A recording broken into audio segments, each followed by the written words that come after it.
வணக்கம் ட்ரேடர்ஸ். நம்ம வீடியோல சொல்லியிருந்தோம். மார்க்கெட் வந்து பார்த்தீங்கன்னா, நிஃப்டி 50ய பொறுத்தளவு 23,000 வரைக்கும் ரீச் ஆகும் அப்படின்னு.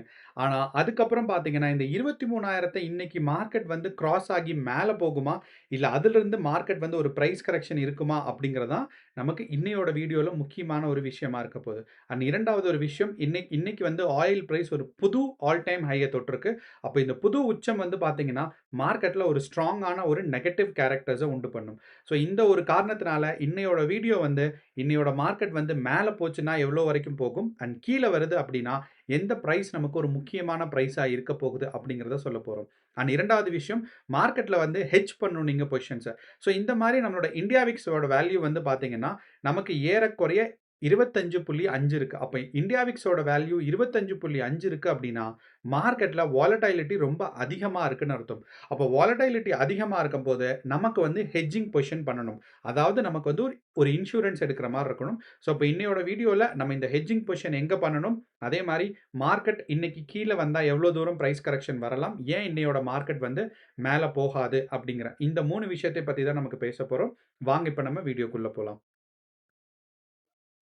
ஸோ நம்ம முன்னாடியே சொன்ன மாரி, நமக்கு நேத்தோட மார்க்கெட் வந்து பார்த்தீங்கன்னா, நிஃப்டி 50 23,000 தொட்டுருச்சு. அப்ப இந்த நிஃப்டி 50 23,000 தொடும்போது, நமக்கு ஒரு முக்கியமான பிரச்சனை என்னன்னா, பிரைஸ் ஆக்ஷன் படி பார்த்தோம் அப்டின்னா, மார்க்கெட் வந்து ஒரு ஸ்ட்ராங்கான ஒரு பாசிட்டிவ் கேரக்டர்ல தான் இருக்கு. ஆனா, நமக்கு வந்து குளோபல் எக்கானமி வந்து ஸ்ட்ராங்கா இல்ல. நம்ம இந்த பிரைஸ் ஆக்ஷன சப்போர்ட் பண்ற மாரி இன்னொரு டேட்டா என்னன்னு பார்த்தீங்கன்னா, நம்மளோட எஃப்ஐஐஸ் ஓட டேட்டா. அப்ப இந்த எஃப்ஐஐஸ் ஓட டேட்டா நமக்கு பார்த்தோம் அப்டின்னா, எஃப்ஐஐஸ் வந்து நெட் புல்லிஷா இருக்காங்க. அதே மாரி பார்த்தீங்கன்னா, புரொப்ரைட்டரி ட்ரேடர்ஸ் ப்ரோஸும் பார்த்தீங்கன்னா, நெட் புல்லிஷா இருக்காங்க. அப்ப இவங்க 2 பேரும் நெட் புல்லிஷா இருக்கும்போது, நமக்கு வந்து மார்க்கெட் பாசிட்டிவா போகும் அப்படிங்கிறது தான் நம்மளோட ஒரு எக்ஸ்பெக்டேஷனா இருக்கும். ஆனா, நமக்கு வந்து எஃப்ஐஐஸ் அண்ட் டிஐஐஸ விட ரொம்ப இப்போதைய குளோபல் சிச்சுவேஷன் நமக்கு என்ன அப்படின்னு பார்த்தீங்கன்னா, ஆயில் பிரைஸ். அப்ப இந்த ஆயில் பிரைஸ் ஏன் இவ்ளோ ஃபாஸ்ட்டா நமக்கு இன்கிரீஸ் ஆயிட்டு இருக்கு அப்படின்னா, நமக்கு வந்து பேனிக்னஸ் நம்ம எல்லாத்துக்கும் தெரியும். நமக்கு வந்து இந்த ஈரானோட வார் வந்து இன்னுமே முடியல. அப்ப இந்த யுஎஸ் வந்து பார்த்தீங்கன்னா, இன்னைக்கு ட்ரம்ப் சொல்லியிருக்காரு, ஓவர் நைட்ல என்னால ஈரான காலி பண்ண முடியும். நாங்க யுஎஸ் வந்து அவ்வளவு பலசாலிகள்னு சொல்லியிருக்காங்க. அதே மாரி நமக்கு வந்து யுனைட்டட் நேஷன்ஸ்ல பார்த்தீங்கன்னா, ட்ரம்ப்க்கு யாரெல்லாம் சப்போர்ட் பண்றான்னு கேட்கும்போது, நெறைய பேரு ட்ரம்ப்க்கு சப்போர்ட் பண்ணல. ஸோ, அதனால ட்ரம்ப் வந்து ரொம்பவே ஒரு அன்எக்ஸ்பெக்டடான ஒரு முடிவெடுக்கக்கூடிய ஆளு. ஸோ, அப்போ வந்து குளோபல் சிச்சுவேஷன்ஸ் ரொம்ப பேனிக்டா இருக்கிறனால, ஆயில் பிரைஸ் வந்து பார்த்தீங்கன்னா, இன்கிரீஸ் ஆயிட்டே போகுது. ஸோ, நம்ம என்ன நெனச்சோம்னா, 9,400 தான் அதிகம்னு நெனச்சோம். அதுக்கப்புறம் பார்த்தீங்கன்னா, 9,800 இப்ப வந்து பார்த்தீங்கன்னா, 10,600 வரைக்கும் ரீச் ஆயிருச்சு. அப்ப இந்த ஆயில் பிரைஸ் அதிகமாறது வந்து பார்த்தீங்கன்னா, எஃப்ஐஐஸ் அண்ட் ப்ரோஸ் வந்து மார்க்கெட் மேல போகும் அப்படின்னு நெனச்சாலும், நமக்கு வந்து அவங்க வந்து மார்க்கெட்ட மேல போக விட மாட்டாங்க. காரணம் என்னன்னா, குளோபல் எக்கனாமிக் சிச்சுவேஷன்ஸ் வந்து ரொம்பவே ஒரு அன்பிரெடிக்டபிளா இருக்கு. அண்ட் பேனிக்னஸ் இருக்கு. அண்ட் இந்த பேனிக்னஸ் இருக்கு அப்படிங்கிறத நம்ம கண்டுபிடிக்கிறது என்ன அப்படின்னா, இந்தியா விக்ஸ் வேல்யூ. நான் முன்னாடியே சொன்னேன். இந்தியா விக்ஸ் வேல்யூ வந்து பார்த்தீங்கன்னா, ஏற்கனவே நமக்கு 25 இருக்கு. ஸோ இந்தியா விக்ஸ் வேல்யூ முன்னாடி கம்பேர் பண்ணும்போது, போன வாரம் பார்த்தீங்கன்னா 28 இருந்துச்சு.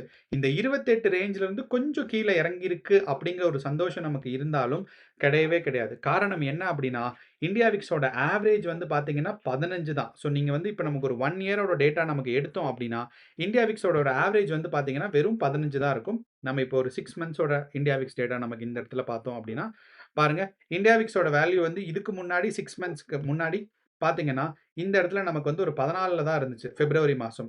ஆனா, மார்ச் மாசம் இந்த வார் வந்ததிலிருந்து பார்த்தீங்கன்னா, நமக்கு இந்தியா விக்ஸ் வேல்யூ கூடிட்டே போகுது. அப்ப இந்த இந்தியா விக்ஸ் வேல்யூ கூடிட்டு போகுதுன்னா, பயம் அதிகமாகுது. பயம் அதிகமாகுதுன்னா, ஃபியர் அதிகமாகுதுன்னு அர்த்தம். அப்போ இன்னையோட மார்க்கெட்டோட அன்சர்டனிட்டிய எப்படி நம்ம வந்து தடுக்க முடியும்? அப்படிங்கிறது தான் நமக்கு ஒரு முக்கியமான கேள்வியா இருக்கு. இந்த அன்சர்டனிட்டிய எப்படி நம்ம வந்து ஈஸியா வந்து ஓவர் கம் பண்ணலாம்னா, 2 விஷயம். ஒண்ணு வந்து நமக்கு வந்து எந்த பிரைஸ் நமக்கு முக்கியமானது அப்படிங்கிறத தெரிஞ்சுக்கணும். நமக்கு வந்து எல்லாத்துக்கும் தெரியும் 23,000 ஒரு ஸ்ட்ராங்கான ஒரு ரெசிஸ்டன்ஸா இருக்கு அப்படின்னு. அப்போ இன்னைக்கு நிஃப்டி 50 வந்து இந்த 23,000 பிரேக் பண்றதுக்கான வாய்ப்புகள் கொஞ்சம் கம்மியா இருக்கு.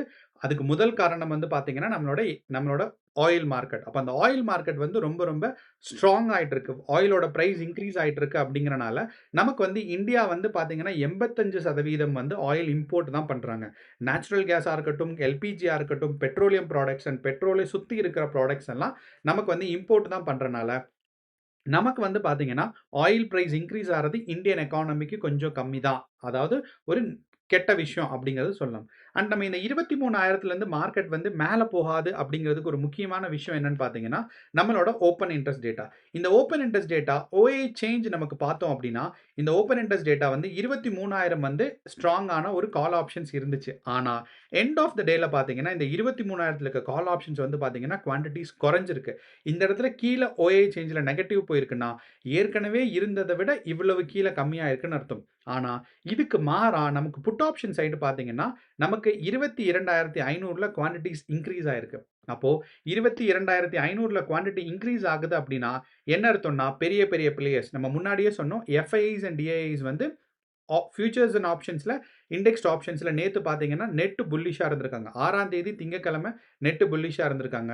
அதே மாரி ப்ரோஸும் பார்த்தீங்கன்னா, நெட் புல்லிஷா இருந்திருக்காங்க. அப்ப இவங்க 2 பேரும் நெட் புல்லிஷா இருக்கும்போது, ஆனா நம்மளோட ஓப்பன் இன்ட்ரெஸ்ட் டேட்டா என்ன சொல்லுது அப்படின்னா, எண்ட் ஆஃப் த டேல நீங்க நேத்து நமக்கு போஸ்ட் மார்க்கெட் வீடியோல நீங்க பார்த்திருக்கலாம். ஃபுல் டேக்குல ஓப்பன் இன்ட்ரெஸ்ட் டேட்டா மேல இருந்திருக்கும். ஆனா லாஸ்ட் 3 ஹவர்ஸ் பார்க்கும்போது ஓப்பன் இன்ட்ரெஸ்ட் டேட்டா குறைஞ்சிருக்கும். அப்போ இந்த open interest data end of the டேக்கு பக்கத்துல வரும்போது குறையுதுன்னா, பேனிக்னஸ் இன்கிரீஸ் ஆயிருக்கு. அப்போ மார்க்கெட் ஒரு டைரக்ஷன் ஆப்போசிட் டைரக்ஷன் போறதுக்கான வாய்ப்பு இருக்கு அப்படிங்கிறது அர்த்தம். ஸோ அதனால 1 2வது நம்மளோட இந்த PCR ratio put call ratio பார்த்தோம் அப்படின்னா, புட் ஆப்ஷன் சைட்ஸ் அதிகமான வால்யூம் போயிருக்கு. அதனால தான் பிசிஆர் ரேஷியோ 1.4 இருக்கு. ஸோ நமக்கு புட் கால் ரேஷியோ இது டைரக்ட்டான நம்பர்ஸ் வந்து குவான்டிட்டீஸ் எவ்வளவு இருக்கோ அத வந்து டிவைட் பண்ணுவாங்க. ஸோ அதுதான் இந்த புட் கால் ரேஷியோங்கிறனால இந்த குவான்டிட்டியும் அதிகமா இருக்குங்கிறனால நிஃப்டி 50 இந்த பிரைஸ் ஆக்ஷன ஃபாலோ பண்றதுக்கான வாய்ப்புகள் கம்மி. 2வது விஷயம் நமக்கு வந்து இந்த எஃப்ஐஸ் அண்ட் டிஐஸ் டைரக்ஷன ஃபாலோ பண்றதுக்கான வாய்ப்புகள் இன்னையோட மார்க்கெட் கம்மி. அதுக்கு மாறாக மார்க்கெட் வந்து கீழ வரும். ஒருவேளை இன்னைக்கு வந்து இந்த 23,000 கிராஸ் பண்ணிருச்சுன்னா, உடனே நீங்க லாங் பொசிஷன் எடுக்கக்கூடாது. ஒரு 1/2 அன் ஹவர் இல்லன்னா 45 மினிட்ஸ் ஆவது வெயிட் பண்ணுங்க. ஏன்னா எல்லாத்துக்கும் இந்த ஒரு பிரைஸ் ஆக்ஷன் ரொம்ப சிம்பிளா தெரியும். ஸோ அந்த ஒரு காரணத்தினால இன்னைக்கு வந்து இந்த 23,000 தாண்டுனதுக்கு அப்புறம் நீங்க வந்து மினிமம் ஒரு 45 நிமிஷமாவது வெயிட் பண்ணி, மார்க்கெட் வந்து ஒரு ரிவர்ஸ் ஸ்விங் வரும் பாருங்க. இப்படி போயிட்டு இப்படி கீழ. அந்த ரிவர்ஸ் ஸ்விங் வர்ற இடத்துல நீங்க பொசிஷன் எடுத்து லாங் போணும். இது 1. அதே மாரி இன்னையோட மார்க்கெட் நம்ம வந்து ஒரு டவுன் ட்ரெண்ட் தான் எக்ஸ்பெக்ட் பண்றோம். இந்த டவுன் ட்ரெண்ட் வந்து அண்ட் கால் ஆப்ஷன் சைடு வந்து ஒரு அன்எக்ஸ்பெக்டட் தான். ஆனா ஒருவேளை 23,000 கிராஸ் ஆயிருச்சுன்னா என்ன எப்படி நம்ம பண்ணணும் அப்படிங்கிறத நம்ம சொல்லியிருக்கோம். அடுத்து வந்து பார்த்தீங்கன்னா, 22,500 அப்ப மார்க்கெட் இந்த 22,500க்கு தான் வரும். அண்ட் இங்கிருந்து மார்க்கெட் வந்து கீழ சஸ்டெயின் ஆயிடுச்சு அப்படின்னா, மார்க்கெட் வந்து ஒரு 200 பாயிண்ட்ஸ் ஈஸியா நெகட்டிவ்ல போகும். ஸோ இப்ப இன்னையோட மார்க்கெட் வந்து ஒரு நெகட்டிவ் ட்ரெண்டுக்கு தான் இருக்கு. அண்ட் 3வதா நம்மளோட இந்தியா விக்ஸ் டேட்டா. இந்த இந்தியா விக்ஸ் டேட்டா நம்ம எல்லாத்துக்குமே தெரியும். மார்க்கெட்ல கேப் அப், கேப் டவுன் இருக்கா அப்படிங்கிறத தெரிஞ்சுக்கிறதுக்கான ஒரு இந்தியா விக்ஸ் டேட்டா இருக்கும். அப்ப இந்த இந்தியா விக்ஸ் டேட்டால நம்ம முக்கியமா பார்க்கக்கூடியது என்னன்னா, இன்னைக்கு காலையில 6:30க்கு 6:30க்கு நமக்கு இந்தியா விக்ஸ் டேட்டா ஓப்பன் ஆயிடும். அப்ப இந்த 6:30லிருந்து ஸ்ட்ராங்கான ஒரு செல்லிங் பிரஷர் இருக்கு. அப்ப இந்த ஸ்ட்ராங்கான செல்லிங் பிரஷர் எஃப்ஐஐஸ்க்கு அகைன்ஸ்டா இருக்குங்கிறத நம்ம தெரிஞ்சுக்கணும். 2வது விஷயம் என்ன அப்படின்னா, நமக்கு வந்து இந்த ஆயில் பிரைஸும் பார்த்தீங்கன்னா இன்கிரீஸ் ஆயிருக்கு. ஸோ இந்த 2 விஷயம் பிளஸ் வந்து நம்மளோட இந்த வாரோட சிச்சுவேஷன்ஸ். அப்ப இந்த வார் சிச்சுவேஷன்ஸ் எல்லாரும் சேர்ந்து தான் பார்த்தீங்கன்னா, நமக்கு என்ன சொல்லுது அப்படின்னா, இந்தியா விக்ஸ் டேட்டால மார்க்கெட் இன்னைக்கு கீழ போறதுக்கான வாய்ப்பு இருக்கு அப்படிங்கிறது தான் சொல்ல வருது. அண்ட் இந்தியா விக்ஸ் டேட்டா ஸ்ட்ராங்கான ஒரு டவுன் ஃபாலிங் கேரக்டர்ஸ்ல போயிட்டு இருக்கறனால, நமக்கு வந்து ஒரு 150 பாயிண்ட் வந்து ஒரு நெகட்டிவ்ல ஓப்பன் ஆறதுக்கான சான்சஸ் இருக்கு. அப்படின்னா, நமக்கு வந்து நிஃப்டி 50 பார்த்தீங்கன்னா, இருக்கிற பிரைஸ்ல இருந்து ஒரு 150 பாயிண்ட் வந்து கீழ ஓப்பன் ஆகும். அப்படிங்கிறத நம்ம மறந்துறக்கூடாது. இது வந்து கேப் டவுன் அண்ட் கோன்னு சொல்லுவாங்க. டவுன் அண்ட் கோன்னு சொல்லுவாங்க. அதே மாரி இந்த இடத்துல வந்துச்சுன்னா, கேப் அப் அண்ட் கோன்னு சொல்லுவாங்க. அப்போ நம்ம 22,500 வர வரைக்கும் ட்ரெண்ட் ரிவர்சல் எதிர்பார்க்கல. அப்ப நிஃப்டில 150 பாயிண்ட் கேப் டவுன் அப்படின்னா, சென்செக்ஸ பொறுத்தளவு 300 பாயிண்ட் கேப் டவுனா இருக்கும். ஸோ சாரி 300 இல்ல 450 பாயிண்ட் கேப் டவுன் இருக்கும். ஸோ சென்செக்ஸ் வந்து 3 மடங்கு பிரைஸ் அதிகம்ங்கிறதுனால கேப் டவுனும் ஆல்மோஸ்ட் லைக் 3 டைம்ஸ் வந்து அங்க ரிஃப்ளெக்ட் ஆகும். அண்ட் பேங்க் நிஃப்டிய பொறுத்தளவுல பேங்க் நிஃப்டில ஆல்மோஸ்ட் லைக் 2 1/2 மடங்கு இன்கிரீஸ் ஆகும். ஸோ அப்படிங்கிறனால 350லிருந்து 150லிருந்து 350 ஒரு 400 பாயிண்ட் வரைக்கும் நமக்கு பேங்க் நிஃப்டில கேப் டவுன் வரலாம். ஸோ பேங்க் நிஃப்டி ஒரு 400 பாயிண்ட்டும், நிஃப்டி 50ய பொறுத்தளவு ஒரு 150 பாயிண்ட்டும், சென்செக்ஸ பொறுத்தளவு நமக்கு 450 பாயிண்ட்டும் வந்து கேப் டவுன் வர்றதுக்கான வாய்ப்புகள் இன்னையோட மார்க்கெட்ல இருக்கு. அப்போ இன்னையோட இந்தியா விக்ஸ் அதிகமா இருக்குங்கிறனால, நம்ம வந்து டைரக்ஷன்ஸ கொஞ்சம் கேர்ஃபுல்லா தான் ஹேண்டில் பண்ணணும். அதே சமயம் நமக்கு இன்னொரு விஷயம் என்ன சொல்லணும்னா, லாட் சைஸ். நம்ம எல்லாத்துக்கும் தெரியும் ஆப்ஷன்ஸ்ல வந்து லாட் சைஸ் நமக்கு ரொம்ப ரொம்ப முக்கியம்னு. அப்ப இந்த லாட் சைஸ நீங்க வந்து என்ன பண்ணணும் அப்டின்னா, ஃபார் அவுட் ஆஃப் த மனில பொசிஷன்ஸ எடுக்கிறத அவாய்ட் பண்ணணும். அதுக்கு பதிலா அட் த மனில வந்து நீங்க பொசிஷன் எடுத்துட்டு, அதுக்கான ஆப்போசிட் டைரக்ஷன்ல போய் பார்த்தீங்கன்னா, நம்ம என்ன பண்ணணும் அப்டின்னா, இப்ப நீங்க கால் ஆப்ஷன்ஸ் எடுக்கிறதாக இருந்தா, புட் ஆப்ஷன்ஸ்ல ஃபார் அவுட் ஆஃப் த மனில போகும்போது, நமக்கு வந்து ஃபார் அவுட் ஆஃப் த மனினா ஒரு ₹200 அதிகமா.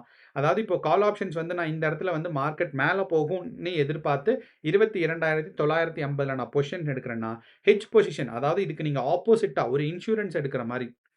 ஏன்னா, மார்க்கெட் ஒரு வேள டைரக்ஷன் மாறிருச்சுன்னா, நம்ம என்ன பண்ணணும் அப்படிங்கிறதுக்கான என்னன்னா, ஒரு இங்கிருந்து ஒரு 200 இல்லன்னா ரூ. 300 அதிகமா 22,700ல போய் நீங்க வந்து புட் ஆப்ஷன் பை பண்ணணும். அதே சமயம் நீங்க வந்து மார்க்கெட் கீழ போகும் அப்படிங்கிறத நீங்க எதிர்பார்த்திருந்தீங்க அப்படின்னா, நீங்க என்ன பண்ணணும்னா, கால் ஆப்ஷன் சைடு நீங்க போய் ஒரு ஃபார் அவுட் ஆஃப் த மனில.